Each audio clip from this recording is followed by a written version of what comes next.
नमस्कार सभी दोस्तों को। दोस्तों आज की मेरी कहानी है तेनालीराम की कहानी और हर कहानी देती है एक अच्छी शिक्षा। तो आपसे अनुरोध है कि बिना स्किप किए इसे पूरा सुनिए। जी हाँ दोस्तों, कहानी का शीर्षक है कि रिश्वत का खेल। एक दिन राजा कृष्णदेव राय जो काफ़ी कला के प्रेमी थे, इसीलिए उन्होंने कलाकारों को प्रोत्साहन बढ़ाने के लिए अच्छे प्रदर्शन के लिए उन्हें पुरस्कार देकर सम्मानित करते थे। कलाकारों को सम्मानित करने से पहले एक बार तेनालीराम जरूर पूछते थे कि महाराज, ये बात तेनालीराम के विरोधियों को बहुत खलती थी। तेनालीराम कुछ दिनों से दरबार में नहीं आ रहे थे, जिसका फायदा उठाते हुए उनके विरोधियों ने महाराज के कान भरना शुरू कर दिए।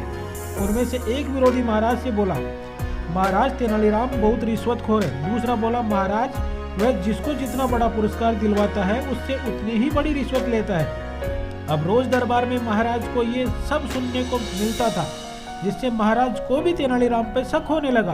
कुछ दिनों के बाद तेनालीराम राज दरबार में आना शुरू कर दिए तो महाराज ने उनसे कहा तो कुछ नहीं, लेकिन उनसे कुछ पूछना बंद कर दिया। अब तेनालीराम को भी लगने लगा था कि उनके पीछे जरूर बहुत कुछ बड़ी बात है, जिसकी वजह से महाराज ने मुझे पूछने से बिल्कुल बंद कर दिया। एक बार दरबार में बहुत सारे कलाकार आए हुए थे, उनमें से तेनालीराम को छोड़कर सबको पुरस्कार देने को कहा, लेकिन महाराज ने उनका बिल्कुल उल्टा किया। सारे कलाकारों को खाली हाथ ही भेज दिया और उस एक को ढेरों सारा इनाम देकर विदा कर दिया। महाराज का ये रवैया देखकर तेनालीराम अपने आप को अपमानित महसूस कर रहा था। वहीं तेनालीराम के विरोधी सब देखकर बहुत खुश थे। एक बार दरबार में एक गायक आया और उसने अपनी कला का प्रदर्शन करने के लिए महाराज की आज्ञा मांगी। महाराज ने अगले ही दिन उसे संगीतशाला में आकर अपनी कला का प्रदर्शन करने का आदेश दिया। अगले दिन उस गायक का प्रदर्शन देखने के लिए संगीतशाला में काफी भीड़ जमा हो गई। महाराज के आते ही उसने गायन शुरू किया तो चारों तरफ वाह वाह होने लगी। गायन समाप्त होते ही तेनालीराम बोला, तुमने बहुत अच्छा प्रदर्शन किया है। मैंने तुम्हारे जैसा कलाकार आज तक नहीं देखा। तुम्हारे प्रदर्शन के लिए तुम्हें कम से कम 15,000 मुद्राएं तो मिलनी चाहिए।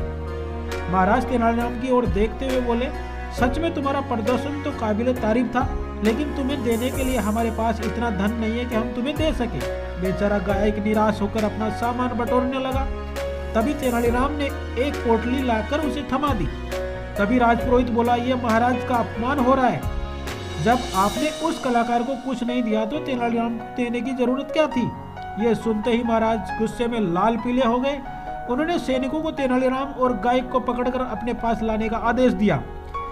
सैनिक और गायक तेनालीराम को पकड़कर महाराज के पास ले गए।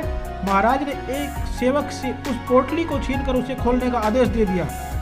जैसे ही सेवक ने पोटली खोली तो उसमें मिट्टी का खाली बर्तन था, जिसे देखकर वहां उपस्थित सभी लोग अचंभित थे। महाराज ने तेनालीराम से पूछा, तुमने ये खाली बर्तन क्यों दिया। तेनालीराम बोला, महाराज ये गायक बहुत दूर से आपके पास आया।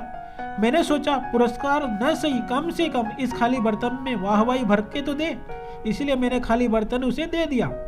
तेनालीराम का जवाब सुनते ही महाराज का गुस्सा फूर हो गया। उन्होंने उस गायक को 15,000 स्वर्ण मुद्राएं के रूप में दे दी। इस प्रकार तेनालीराम ने अपनी बुद्धि से अपने विरोधियों की चाल पर पानी फेर दिया। जी हाँ दोस्तों, कैसी लगी आपको ये तेनालीराम की कहानी। अगर आपको अच्छी लगी तो प्लीज़ हमारे चैनल को लाइक शेयर सब्सक्राइब जरूर करें, ताकि आपको आगे भी मिल सके ऐसे इंपॉर्टेंट वीडियो। तब तक के लिए जय हिंद।